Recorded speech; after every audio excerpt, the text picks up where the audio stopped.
আসসালামু আলাইকুম। Hour ordinary DJ আপনাদের স্বাগতম। শীতকালের অত্যন্ত জনপ্রিয় একটা পিঠা আজকে আপনাদের সাথে শেয়ার করব। সেটা হলো দুধে ভিজানো চিতই পিঠা। সকল টিপস অ্যান্ড ট্রিক্স সহ এই পিঠার রেসিপি আপনাদের সাথে শেয়ার করছি। প্রথমেই আমি এখানে মেজারমেন্ট কাপের 3 কাপ চালের গুঁড়া নিয়েছি।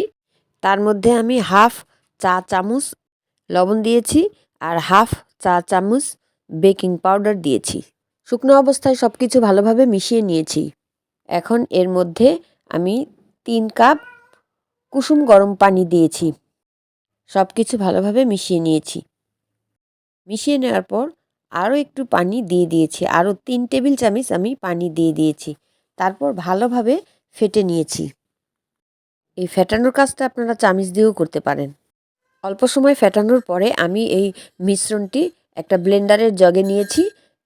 1 কাপ চালের গুঁড়ার সাথে 1 কাপ প্লাস 1 টেবিল চামচ কুসুম গরম পানি দিলে পারফেক্ট মেজারমেন্ট হয়ে যাবে। মিশ্রণটি আমি 2 মিনিটের মতো ব্লেন্ড করে নিয়েছি। চিতই পিঠা তৈরির জন্য চিতই পিঠার যে ডাইস আছে সেটা আমি চুলায় দিয়ে দিয়েছি। হাই হিটে খুব ভালোভাবে গরম করে নিয়েছি। মানে কড়াইটা দিয়ে যেন ধোঁয়া ওঠে এরকম হিট হবে। যখন আমরা চিতই পিঠা দিয়ে দিব তখন চুলার হিটটা একটু কমায় দেব। মানে মিডিয়াম থেকে একটু বেশি আর হাই হিট থেকে একটু কম। কড়াইটা মোছার জন্য আমরা তেলের মধ্যে অল্প পরিমাণে পানি নিয়ে একটা মিশ্রণ তৈরি করে নেব। চিতই পিঠা তৈরির ট্রিক্স হলো কড়াইটা প্রচণ্ড গরম থাকতে হবে। আর এই পিঠা ওঠানোর পর প্রত্যেকবার টিস্যু পেপার অথবা একটা কাপড়ে তেল পানির যে মিশ্রণটি রেডি করে রেখেছিলাম সেটা দিয়ে মুছে নিতে হবে। চিতই পিঠা তৈরির কড়াইটা যদি ঠান্ডা হয়ে যায় তাহলে পিঠা ফুলবে না। চিতই পিঠা তৈরি করতে 1.5 থেকে 2 মিনিটের মতো সময় লাগে। কারো যদি ব্লেন্ডারের ব্যবস্থা না থাকে তাহলে আপনারা ডালঘুটনি দিয়ে মিশ্রণটি 15 মিনিটের মতো ভালোভাবে ঘেঁটে নেবেন। তাহলে মিশ্রণটি মিহি হয়ে যাবে। এই চিতই পিঠাগুলি সুন্দরভাবে ফুলে গিয়েছে এবং একটু চাপ দিলেই উঠে যাচ্ছে।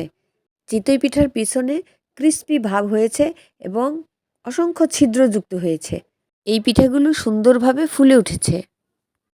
ভিউয়ার্স, এই চিতই পিঠা তৈরির রেসিপি যদি আপনাদের ভালো লেগে থাকে তাহলে প্লিজ একটা লাইক দেবেন, সাবস্ক্রাইব করবেন আর পাশে থাকা বেল আইকন বাটন অন করে আমার এই ছোট্ট ইউটিউব পরিবারের সদস্য হয়ে যেতে পারেন। আমি যেভাবে এই চিতই পিঠা তৈরি করেছি প্রত্যেকটা স্টেপ যদি আপনারা ফলো করেন তাহলে চিতই পিঠা ফুলবেই।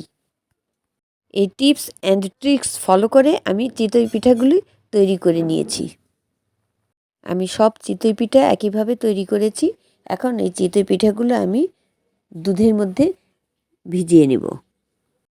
এই চিতই পিঠা ভিজানোর জন্য আমি এখানে 1 লিটার দুধ ব্যবহার করেছি। আপনারা চাইলে 2 লিটার অথবা 3 লিটার যে যত লিটার দুধ এখানে দিতে পারেন।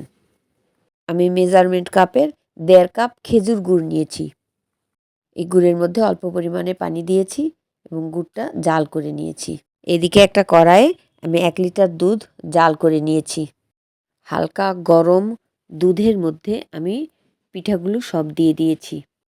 পিঠাগুলি নরমাল ঠান্ডা ছিল আর দুধ কুসুম গরম ছিল। খেজুর গুড় জাল করার পরে একদম ঠান্ডা করে নিব। চিতই পিঠা দুধের মধ্যে দেওয়ার পর একদম শুকিয়ে গিয়েছে। খেজুর গুড় ঠান্ডা হয়ে যাওয়ার পর আমি এই চিতই পিঠার মধ্যে দিয়ে দিলাম। খেজুর গুড় ঠান্ডা হওয়ার পরে আমি চিতই পিঠাটি দিয়েছি। গরম অবস্থায় দিলে এটা ছানা হয়ে যাবে। আমি প্রথমে কুসুম গরম দুধের মধ্যে পিঠা ভিজিয়েছি।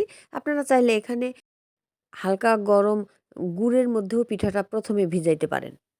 আমরা দুধ আলাদা জাল করে নিব আর খেজুর গুড় আলাদা জাল করে নিব। কখনো একসাথে জাল করব না। সেই ক্ষেত্রে একসাথে জাল করতে গেলে দুধের মিশ্রণটি ছানা হয়ে যাবে। গুড় পিঠার মধ্যে ঢেলে দেওয়ার পর আমরা ভালোভাবে মিশিয়ে নেব। সারা রাত পিঠা ভিজিয়ে রেখেছিলাম। তৈরি হয়ে গেছে দুধে ভিজানো চিতই পিঠা। ভিউয়ার্স, এই চিতই পিঠার মধ্যে রস ঢুকে যাওয়ার কারণে চিতই পিঠা অনেক নরম হয়েছে। খেতেও মাশাআল্লাহ খুব মজা হয়েছে। আপনাদের যদি এই চিতই পিঠার রেসিপি ভালো লেগে থাকে আপনারাও এভাবে তৈরি করে খেয়ে দেখতে পারেন। ভালো লাগলে কমেন্ট করতে পারেন। সবাই ভালো থাকবেন, সুস্থ থাকবেন। আসসালামু আলাইকুম। আল্লাহ হাফেজ।